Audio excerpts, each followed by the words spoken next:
Hi, Jonas. Really big day today, no? Kind of. I tend to be a little tense in these missions. Really? Do you know that you can use social media to be a missionary? Do you know Adventist teams? Adventist teams? What is that? Well, wait a second. I'm gonna send you an invite to be in my team. Okay. What should I do now? Well, you download the app, register, and you're ready to start using it. It's really simple. Adventist Teams is a digital missionary community where you can find the best content to share with your friends. Oh, nice.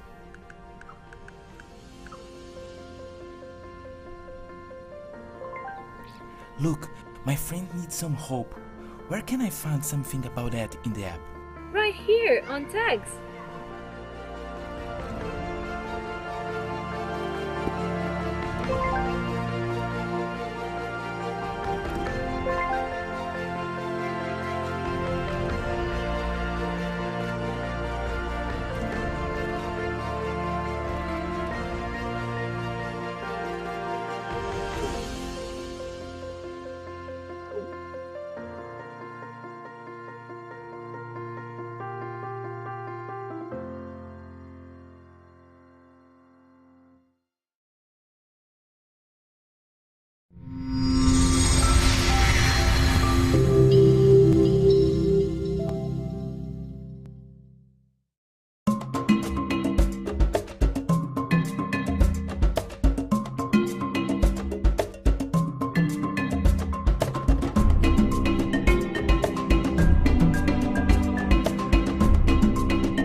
Good morning and welcome back to Defining Your Health.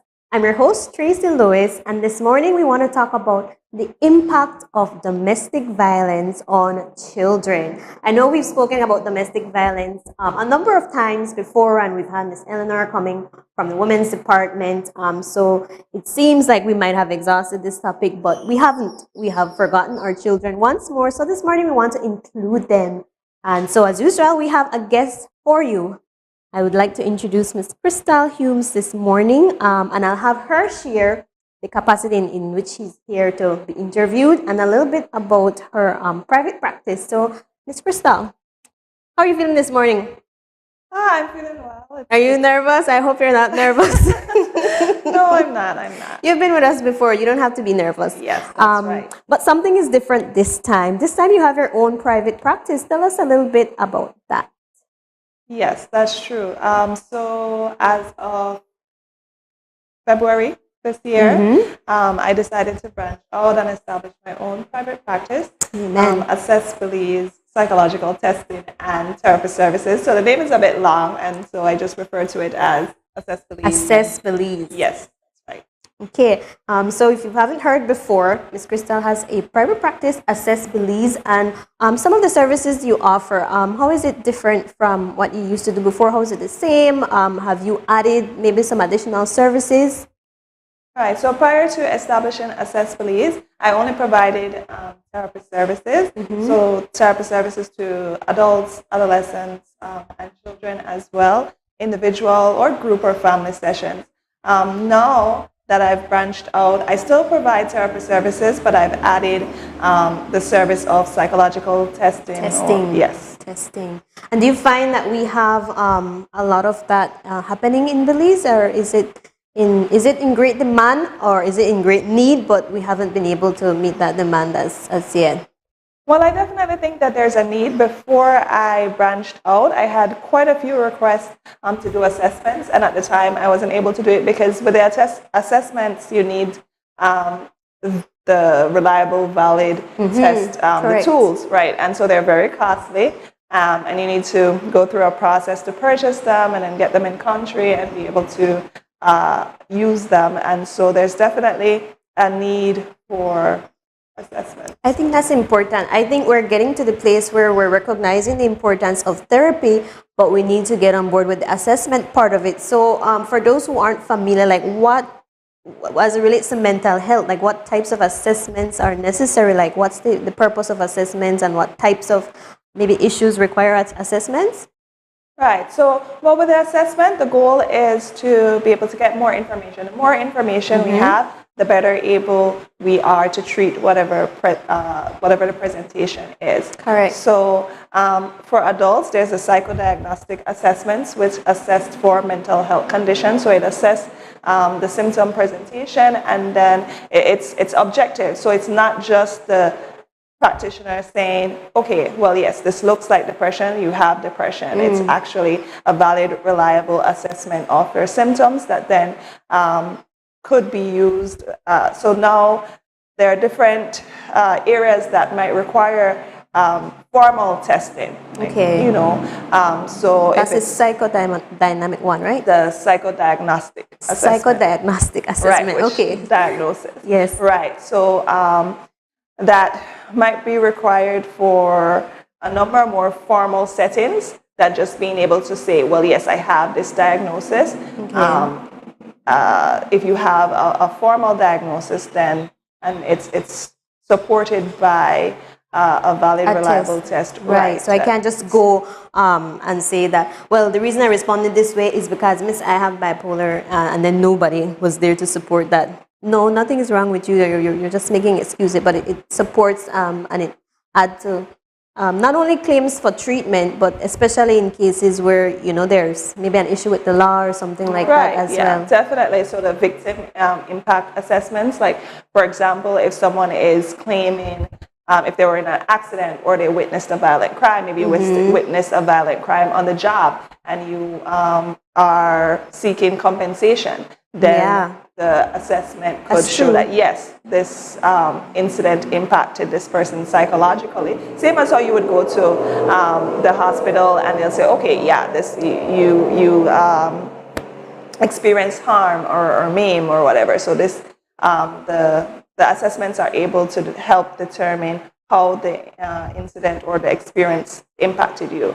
I think that's so important, and maybe I'm diverting a little bit, but I hope we can see a future in Belize where with this testing that we have so many workplace issues, you know, and we take it for granted that people in the workplace are just lazy, but we do have people who suffer from depression and different issues, and to see that somebody was productive and they experience a decline and then they're treated so unfairly at the workplace, or they're not given that extra attention, to be able to show that, you know what, this is a very real thing and this is what has experienced, and this explains why you've had a very excellent worker and they're falling behind, and they shouldn't, you know, you shouldn't have consequences like a drop in your pay for something like that. It's very real.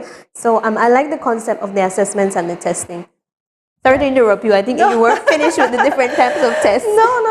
And so for children, also for the academic achievement assessments, or also that they have the, again, I remember now. But these are educational type testing, right, for IQ learning. testing, yes. Okay. Right, IQ testing.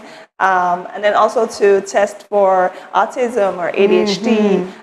Some schools are now requiring that children be assessed for autism or ADHD, formally assessed, and so that the school can then better support them. Yeah, I know we've made a lot of steps in that area, so that's good as well. So you offer those services. Is there anything else that we miss in terms of the scope of your services? Because you do the therapy, family, individual, and then we also do the testing, as you mentioned just now. Yes. So that's you covered all the testing, right? You've started recently with your private practice, but you've been doing this for a number of years. What I don't know, maybe issues have you found to be prevalent, or that you have to respond to the most when it comes to like mental health in your practice experience so far? Okay, well, worldwide, you know, there's greater prevalence of depression and anxiety. So here in Belize, we're no different. We see a lot of persons presenting with depressive symptoms and anxiety symptoms. I'm not a big fan of label. For the purpose of treating and diagnosing, and of course we need to label. But in terms of labeling can also be very harmful and can affect the recovery process. So it's more just about gathering information and then being able to respond to what the client needs are. And so yes, we see a lot of depressive symptoms, a lot of anxiety symptoms, family, relationship. And in children, or that includes children? Oh, children too. And of course, children who have been exposed to violence, who have been abused, whether physically, emotionally, sexually. Yeah, so we see that as well. Right. And so it's just to remind our viewers that even though we've spoken about domestic violence, we want to add the component where we look at the children, and maybe you can think of a time when you probably, responding in a way and your child saw it. What do you think the impact of that was, and how helpful do you think therapy might be? That's some of the questions we want to respond to this morning. So if you're watching us, remember to like and share our page. This information is needed for every single person. If you're a parent or you're an aunt, as long as you're a caregiver and you work with children, it's important. So if you have a question, please leave it in the comment section below, and we have Miss Krystal right here to respond to your questions. So getting back to children, we know what domestic violence is. We've done a number of shows, and we know that includes that very aggressive, violent, physical behavior, usually between adults or caregivers in a home. How do children respond to domestic violence? Like, what happens in their minds, or what parts of them are affected, do you think, by seeing domestic violence portrayed? Right. So, well, it depends on the individual child. There are different factors which determine how experiencing domestic or witnessing domestic violence is going to affect the child, such as age, gender, whatever. So family support exists, if family support exists, or if there's a lack of family support. But definitely it can impact them cognitively, so in terms of their thought process, their beliefs, their ideas, about life, about themselves, about the world around them, can also impact them emotionally. So how they're able to experience their emotions, manage their emotions, how they're able to interact with others, right. So behaviorally as well. So in a number of ways. You said two things just now. You mentioned some important things that I think we miss. And you said it depends, the impact, it depends on their age, their family dynamics, and I think that as parents, we assume that because our kids are teenagers or they're older, that they're somehow able to manage. Like, it's not a huge, it's not an issue anymore because they're not like 5 or 6 or 7, and so we might skip over that. But you do have your teenagers that have to regulate and manage through what they're seeing, and it has an impact, you said, on the way they think. They end up thinking about their own selves and how they will manage future relationships. And you said their emotions, how they feel, how they are able to communicate with other people, to be able to form other relationships. And I think it directs us as caregivers to the need to pay attention to our children, to notice some of these things, right? So when you observe all these things as children, you have to be able to somehow find a healthy way to understand what just happened, so that it isn't like natural in your mind. So how do you work with children in therapy? Like, what does therapy with children involve that might not necessarily be in the therapy process for adults? Like, how is that different? Well, it differs in a number of ways. So with kids might not always be able to use their words to express what they're thinking or feeling, and it can get pretty boring too, just talking. So with adults, a lot of times we just engage in talk therapy, and that can be very therapeutic in and of itself. But with children, we encourage play therapy.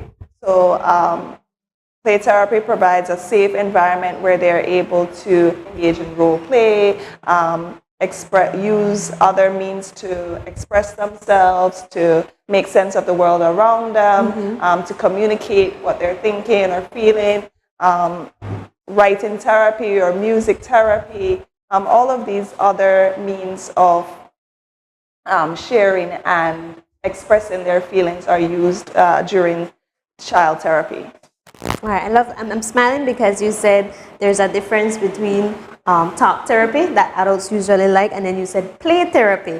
And I am a little bit jealous because I don't always want to talk either. I would like to do some fun activity so that the other person is able to understand me, and I feel like my feelings and different parts of myself are being communicated rather than just talk therapy with adults, right? So I'm a little jealous, and so I know you mentioned role play, and some couple things that I missed just now because you kind of said them, you said them, but can you maybe share a little experience specifically about how it actually looks like? I don't mind role playing like as a child, but what would role play involve? Like what do they role play as, or like how do you like get the little information out of them?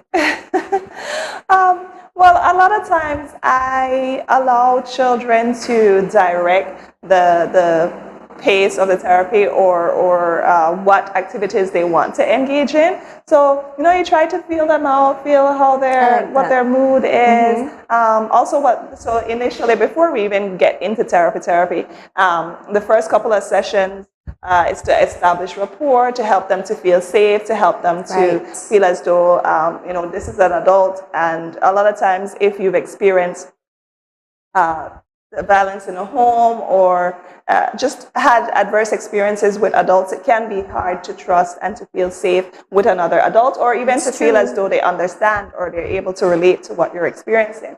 So the first couple of sessions, it's just about getting to know them, their likes, their interests, what makes them feel safe, what they enjoy.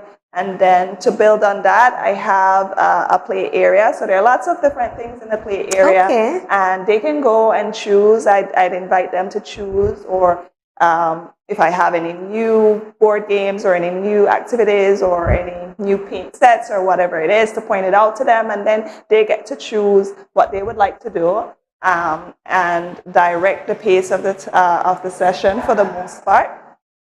And then, of course, I provide the added support and a bit of direction, but a lot of times it's just giving them the space to feel safe, to feel in control, because a lot of times if you've had adverse experiences, you can feel like a loss of control. And so to be able to help them to feel like, okay, I do have some say in what happens around me and this conversation. I love that so much. I love that. And I'm not asking each parent to be a therapist, but you said a number of things just now that I think that I have missed. Like, I have my nieces and nephew, and sometimes I get aggressive with my help.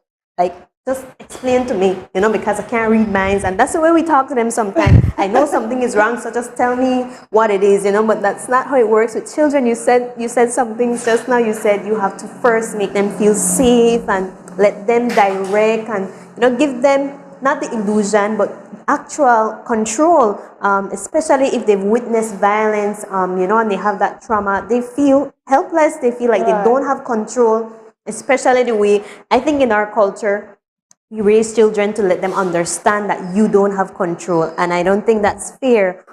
So you said some things there, and I reflect back on my own lack of parenting skills sometimes, So that's interesting for me, and I don't know if you as a parent, you've ever done that. Like you want to find out what's wrong, especially when you know that they're being affected, because you do most of the time we're watching our kids, but you just try to pull it out of them. So it's a note to make them feel safe, let them direct and give them that level of control.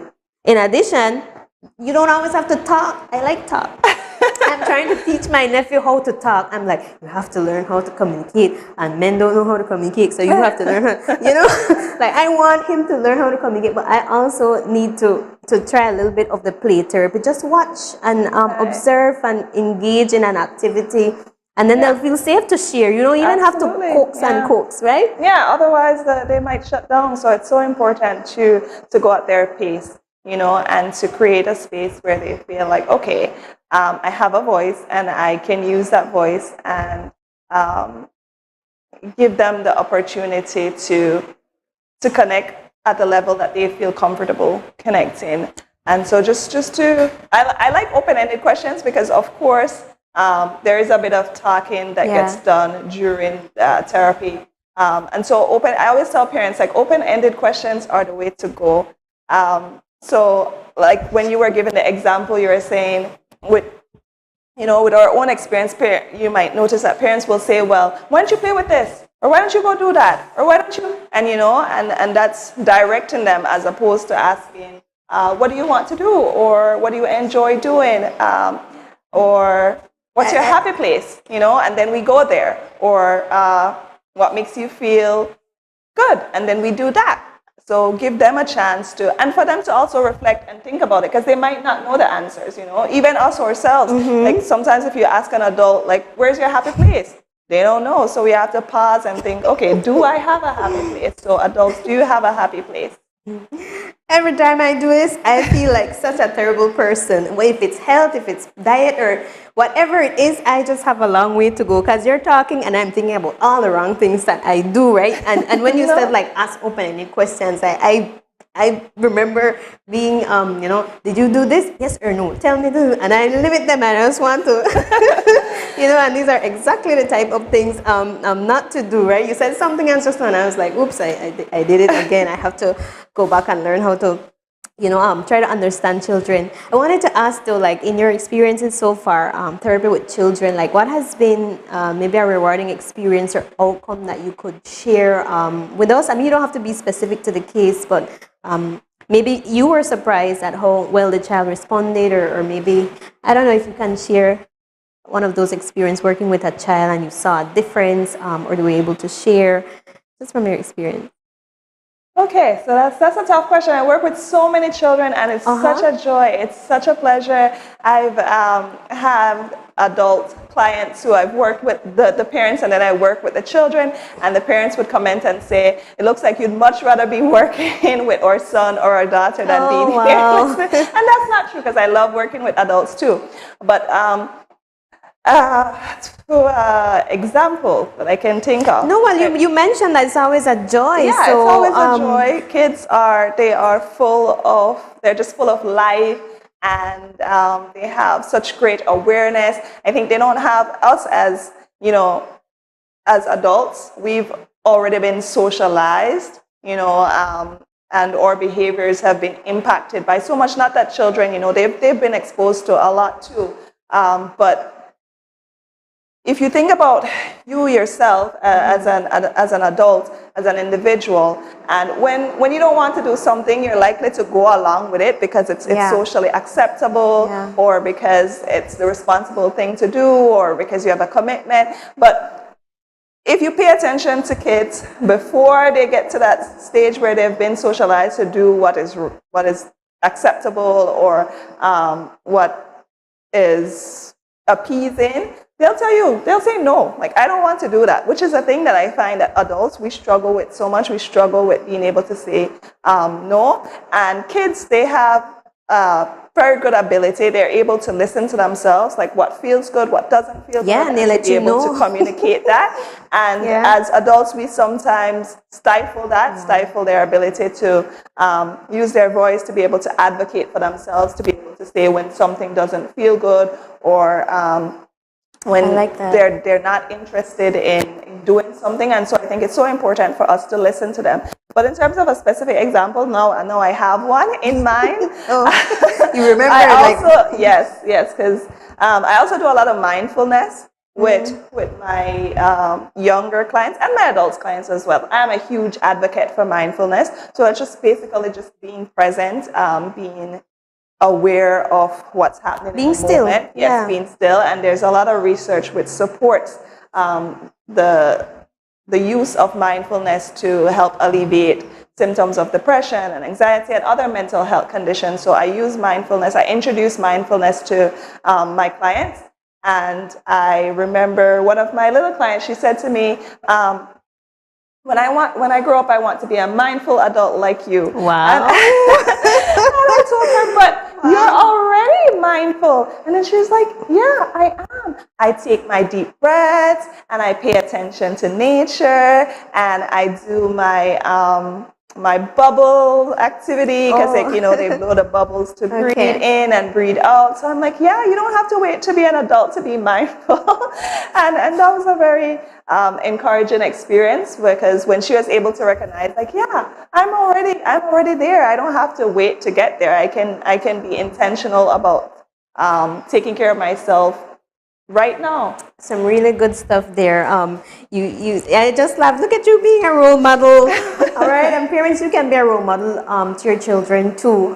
But it starts from the practice of domestic violence, and not even if you feel like you're in a place where you're not in control of managing how that happens. If you are the victim, you also have to remember that there is a way out, and you have to find a way out because of how it's going to affect your children. And you said something. You said a number of things, but I remember we stifle their ability to use their voice. Just seeing and perceiving violence in such a way, somebody I love is doing this to somebody else I love. What's going to happen to me, and is my voice important? And it creates very, very early issues of self-esteem, issues of being able to manage or have any type of self-control, or feeling that you are an actual individual with wants, with needs. Like you said, right. Children are usually able to express that, oh, I want this, and they have their little tantrums. To stifle that in a child immediately is very dangerous. I always look at the perspective like, if my child ever has a tantrum and disrespect me, but tantrums are good indication that your child, they are a person, and when they don't want something, they don't know how to properly express it, but that's how they are expressing it. So it's also a good indication that I know I'm a person and I have wants and needs, and domestic violence, like you said, is in direct violation to some of these developmental processes occurring. So I'm glad that you mentioned that just now. And I wanted to go back to later on, like, I'm not sure if you're able with your adult clients to make that relationship early, that something happened in the childhood period that they weren't able to overcome it, and these are the issues. So I'm not sure if quickly, because we're going to a break, maybe you could just quickly share one of the things that if you don't address it as a child, then you end up needing therapy as an adult. Right. Well, I think that all of us can benefit from therapy. I say if you're a thinking, feeling, existing being, then you can benefit from therapy, because if you just think about the summation of our experiences, it's like if from the day you were born, someone gave you a piece of paper, and then every day since then, they've given you a piece of paper. Imagine how heavy that becomes after 30 years, 15 years, 5 years. That's a lot of paper to be carrying around. And so all of us, we have every single day we have experiences, and some of these experiences impact us negatively. Some of them impact us positively. And so it's just to understand, right, to be able to understand how these experiences impact us, and if there are ways that we can explore and increase our understanding and identify our strengths, because it's not just about dwelling on the past or how things have impacted us negatively, because some adverse experiences can also produce resilience. Can also produce helpful qualities. So being able to identify the strengths and as well the ways that it has impacted us that have resulted in certain traits that are not as helpful to us, and how we can continue to strengthen those things that are helpful to us, and rely less on the mechanisms that aren't helpful. All right. I want to thank you so much, Ms. Krystal, for sharing that with us. And I want to appeal again to the parents, just before we go on a break, that sometimes we might not be the ones perpetuating violence in the home, but once you know that your child has seen or has perceived these forms of violence, it's important for us to, like you said, understand. Maybe we don't think they need therapy, but have you ever made a space for them to discuss it, to understand if it's building resilience in them or if it's actually creating a negative effect, right? So we're going to go to a quick break and we'll be right back.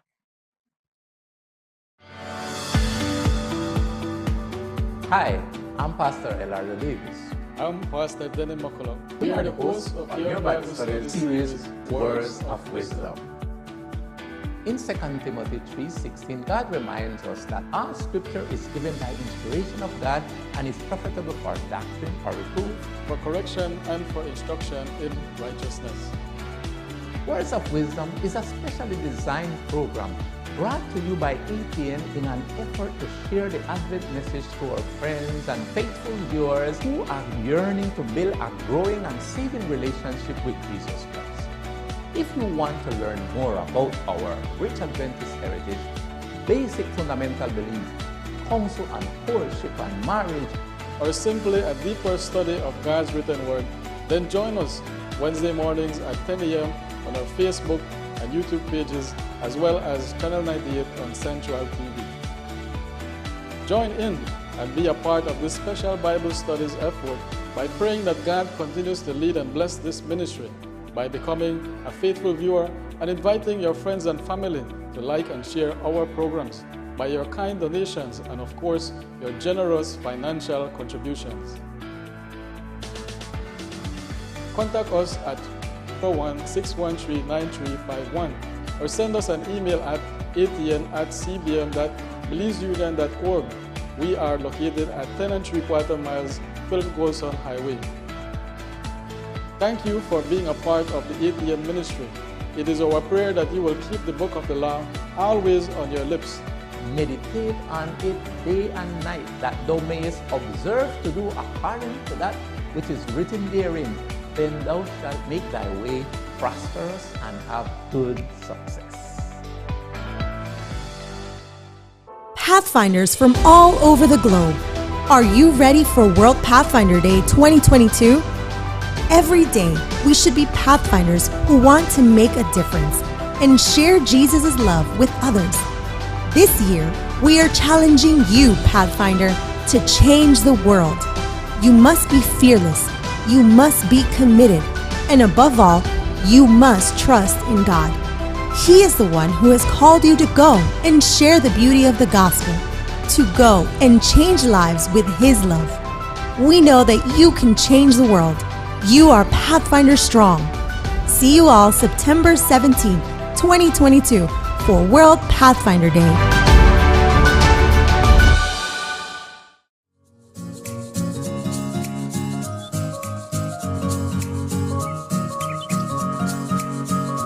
Really understand our youth and the challenges they face? Are we truly listening to what they're saying or even care about how they feel? Youth Come Alive is a new and innovative program where we discuss issues that matter, such as spirituality, sexuality, relationships, addictions, careers, and so much more. Join us on Tuesdays at 6 p.m. on all our streaming platforms. Youth Come Alive, a program for youth.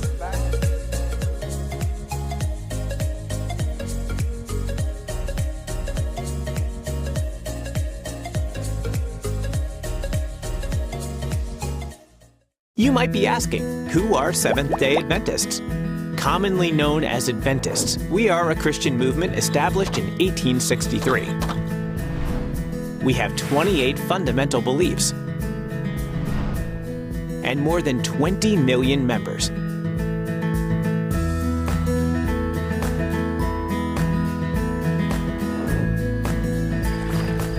We also observe the seventh-day Sabbath. Worldwide, we have more than 162,000 congregations. We serve countless communities with our education institutions, with 2 million students.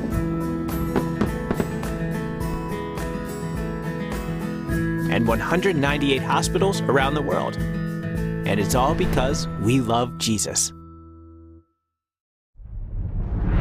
In the heart of Americas stands the Inter-American Division. It is comprised of all of Central America, the northern parts of South America, and the islands of the Caribbean Sea. What a great diversity fills each corner of this region. Flora, fauna, culture.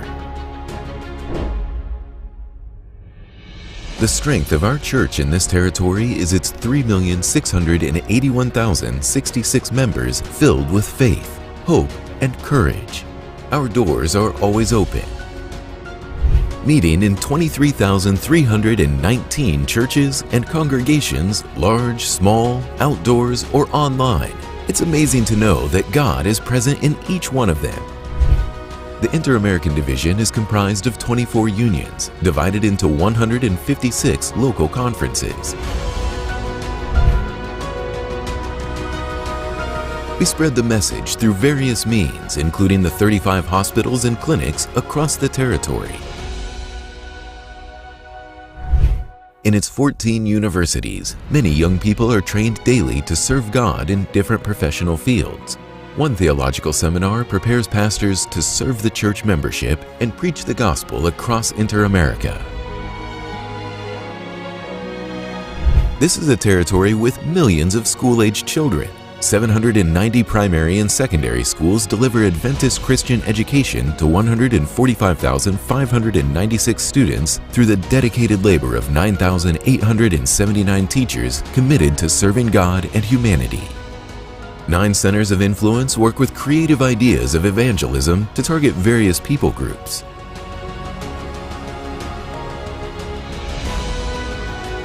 The gospel also travels by air and the internet. Messages of hope are shared 24/7 through television programs produced in 3 languages and through broadcast by more than 90 radio stations. The Inter-American Division is this and more. Every day, our church works to preach the gospel to more than 307 million residents across its territory.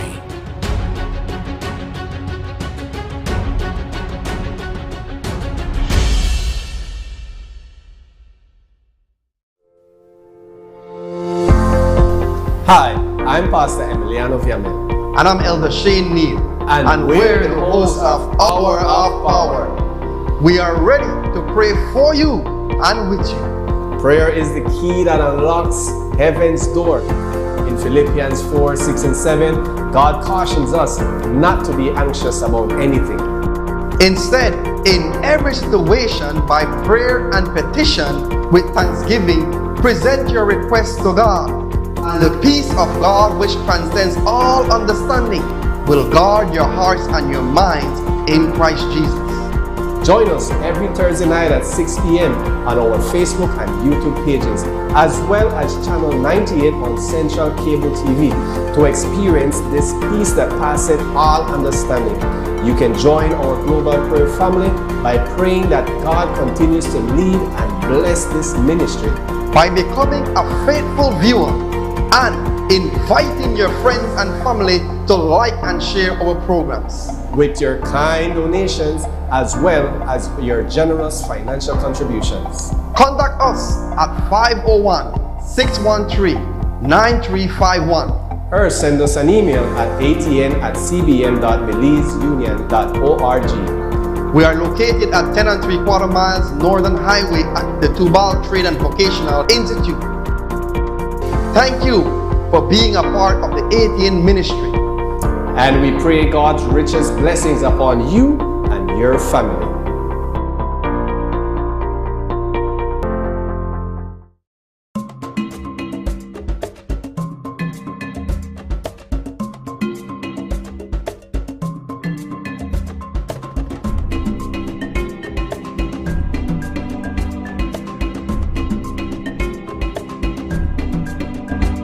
Welcome back to Defining Your Health. This morning we're talking about the impact of domestic violence on children. So me and Miss Krystal, we were having a very healthy, engaging discussion on what that looks like in children. We spoke about some of the services she offers, the importance of testing, and we're discussing what can we do for our children to notice when they need therapy. What does that look like? And we want to pick up right from that point so that you as parents, you can try to optimize the opportunities for them to grow into healthy individuals, because the reason we're discussing it this morning is because it does have an effect. It has an impact, right? So that's the lasting impression we want you to remember. It has an impact and we need to respond to it. So Ms. Krystal, we're talking about domestic violence. I know you're not an expert on domestic violence, but you do work with children. Therapy is your play field. And so I wanted to ask, the actual impact, what does that look like? We mentioned emotional, cognitive, and behavioral. Do you want to elaborate just a little bit on those 3 aspects and how that is expressed in children? The emotional impact, cognitive impact, behavioral. Yeah. Right. So, like I had mentioned earlier, emotionally, you might notice their inability to regulate. So when they experience intense emotions how they respond.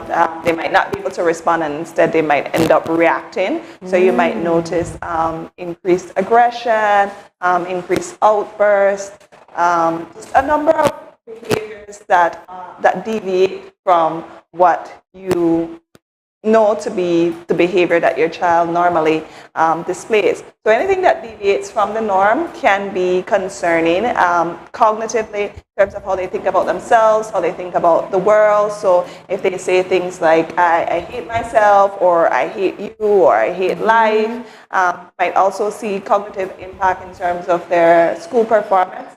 So if you see their grades dropping, or they lose interest in school, or they lose interest in things that they once enjoyed, they tend to withdraw and no longer engage with others, with family members, with their friends. I like that you gave an example about like actual putting words to the cognitive like aspect that you said, like I hate you, I hate this, I hate that. Like somehow we just think that it's normal for kids to say these things, but it's actually an indication that somewhere that you need to respond to that whole issue of hate and being angry. And I always get concerned when my niece and nephew, they're selfish. Like kids could be so selfish sometimes. They don't want to share. They want to play with their toys. And that's normal. But then it can become excessive, if they're not willing, to grow as they grow older to respond back, to actually understand empathy and all these other things because of what they're seeing. So you said that just now, and I remember, like, I knew something was wrong when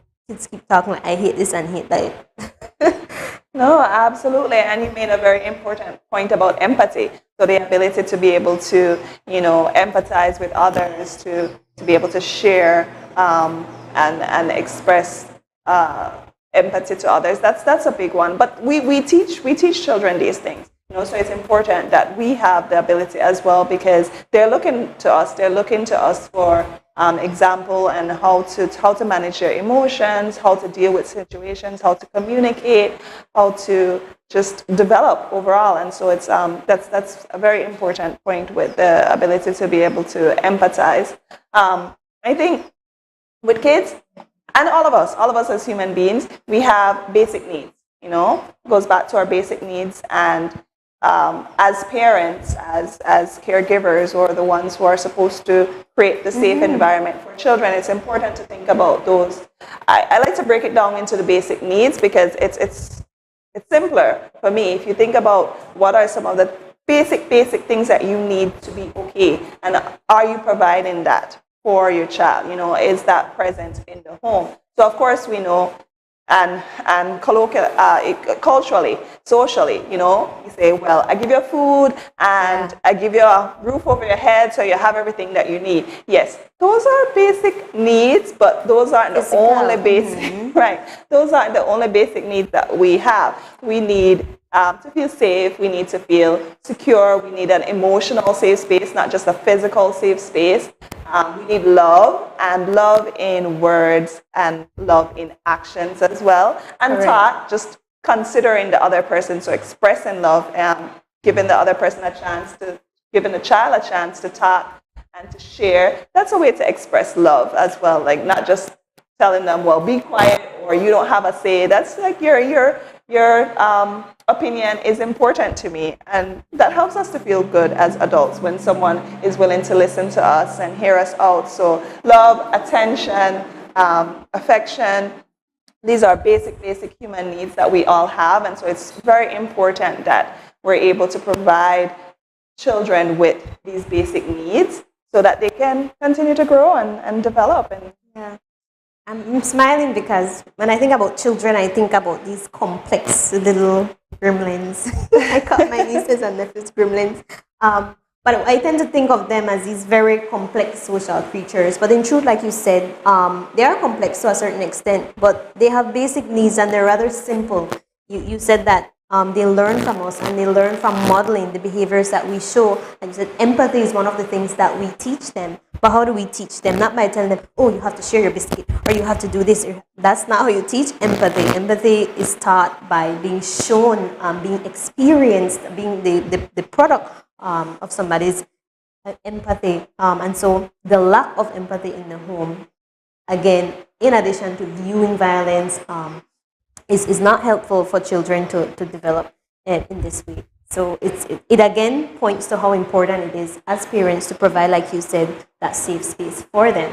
All right. So I wanted to ask just before we close. I know you work with children privately. You work with them in institutions as well. But what are some of the tips you can share with parents that maybe you've learned along the way, in addition to just being a therapy, just as a care provider? Like, how can we create a safe home? We create safe emotional spaces for them, but what are some of the things that maybe we might be missing out or not taking seriously as Belizeans on how to make them actually feel safe? You mentioned a couple things by refraining from saying, we say some hurtful things, but just a few more additional tips. How can I as a parent know if I'm creating a safe space for my child to be seen and heard, to be understood? So that's a very important question. I think one of the things that parents can do is to develop relationships with their children. So to develop individual relationships with their children. And I know that that is so hard because you have so many things to do and time. And you might have so many different kids. Right, and you have yes, and they have their own little personalities and their own, and the thing that works with this one. So when you can just stop in and say, hey, how are you? How's your day? You might get a response from kid A, but if you try that with kid B, you're not going to get a response, and they're just going to shrug their shoulders and be like, and then, so it's so important to cultivate individual relationships with your children. And that relationship starts from in the womb, and so a lot of research supports read into your child in the womb, sing into your child in the womb, and of course, as they continue to develop, to have those one-on-one time with them, to read with them, bedtime stories, things that, unfortunately, many of us as Belizeans may have not experienced while growing up. But when we know better, we can do better. And so we know better, and we know that children have a number of needs, and we need to be able to respond to those needs. And the best way to respond to the individual needs is to get to know the child individually, have that individual relationship with them, listen. It's so important, and listen not to respond, because a lot of times we're just listening so that we can say, well, no, you shouldn't have done that, or that wasn't the right thing to do, or just listen, So, and you don't have to have the right answers. I always tell parents all the time that you don't have to have the right answers. You don't have to know what to say. It's okay to be honest. It's okay to say, it's okay to be vulnerable, because I think that allows us to be vulnerable, to say, like, yeah, that was a really tough situation. I don't know how I would have handled that either. If you have a child who comes home and said, well, they got into an altercation at school and this happened, or the teacher said this and they said that, as opposed to just trying to punish, it's trying to understand and help the child to understand also. So, like, how else could you have handled that situation, or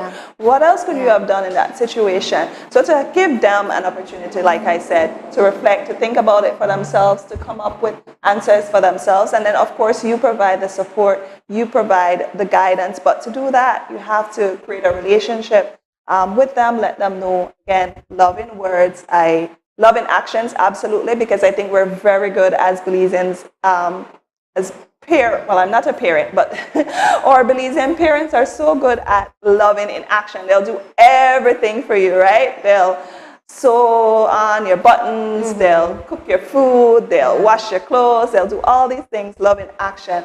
But love in words. We're not big on words.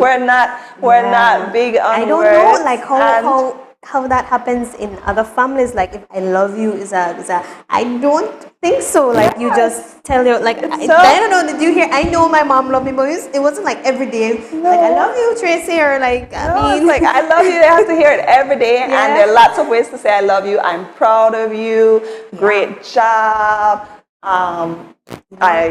I like that, what you did with that drawing, or like just showing that, right, you're awesome.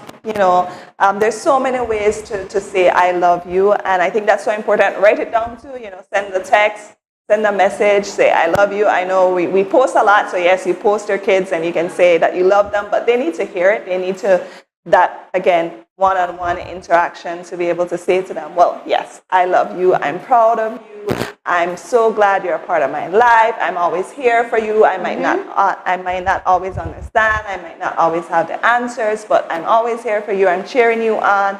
And so that's so important. I said love in thought too, just the consideration, like, okay, what do you like to do, or what would you want to do? What are your interests? And to understand that those interests will change, and to be present, to pay attention, to be present throughout the developmental process, because their needs will change as they get older, their likes will change, their dislikes. And so to be present and to know that, and to give them the space to grow and to develop, and not to try and mold them into what you want them to be. That's hard. That's hard, right? Yeah. I sacrificed, I invested in you, I did so much thing. How could you tell me not to do, you know? But it's a balance, right? It's a balance. And so this morning we're holding our parents responsible and accountable, you know? In our church community, we often cite scriptures relating to children, obey your parents in the Lord, you know, honor your mother and your father, you know, don't spare the rod and spoil the child. But we don't often quote, you know, parents, don't aggravate the children to anger, or don't expose them to anger. We often overlook that. So we just wanted to highlight that this morning. And before we close, Ms. Krystal, I wanted to ask you about, you know, just assess beliefs. Like, I think it's a great work, what you're doing. But what was the inspiration for Assess Belize, and in terms of maybe you saw a gap that needed to be filled? What was your inspiration?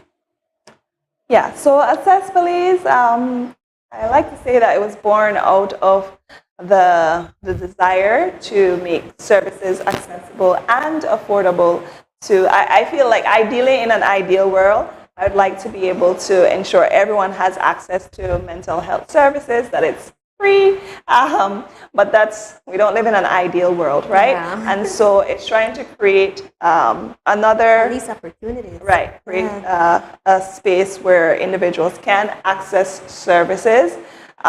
In terms of the assessment, yes, I do provide therapy services, and I will always continue to provide therapy services, but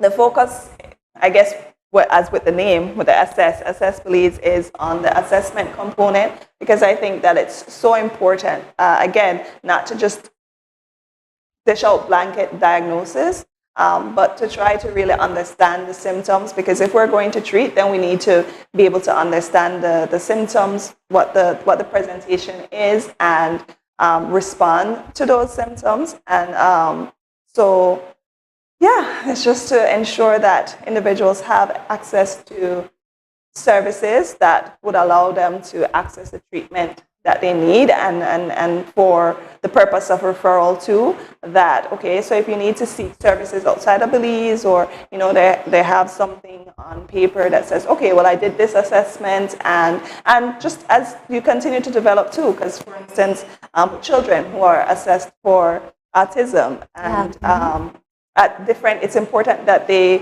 be assessed at different points, levels, yeah, right? Because in right. terms of as they continue to develop, right? Exactly, and so that's important. And there was a time when there was no one doing the assessments here in Belize, and so they had to wait for international persons to come in and do the assessments, and then those records got lost. And so then, you know, at different stages, they're like, well, we don't know what the assessment stated at this developmental age. And so, you know, it's just to try and see if we can improve this level of services, or the scope of services that are accessible here in Belize. Some big shoes, you know, and I just want to encourage you, because it's a gift, it's a spiritual gift. You know, some are called to be preachers, teachers, but we also have healers, and we often limit that to just physical healing, but the heart is important, the mind is important, and so I wish you all the best in your healing ministry, Ms. Krystal with Assess Belize, and we're so grateful to have her on set with us this morning. So I want to thank our viewers as well for being with us, for sharing with us. If you have questions, for leaving your questions with us. And next week we'll have just another equally great topic, but I don't want to leave without sharing the contact information for Ms. Krystal. the website, their Facebook page. So can you just share that information with us before we leave this morning? Yeah, sure. So the business number is 635-5740. The website is www.assessbelize.com. That's ASSESS Belize.com. Yes. And the email, which is also on the website, is assessbelize@gmail.com. My apologies. But yes, so those are the ways that you can contact me, and just there's a Facebook page too and an Instagram page that isn't as active, but it's there. Hopefully we can work on that. So she's on Facebook, Instagram, her email address, her phone number. You can get in touch with Miss Krystal. Thank you so much for supporting ATN with our program, Defining Your Health. We'll see you next Tuesday with another episode.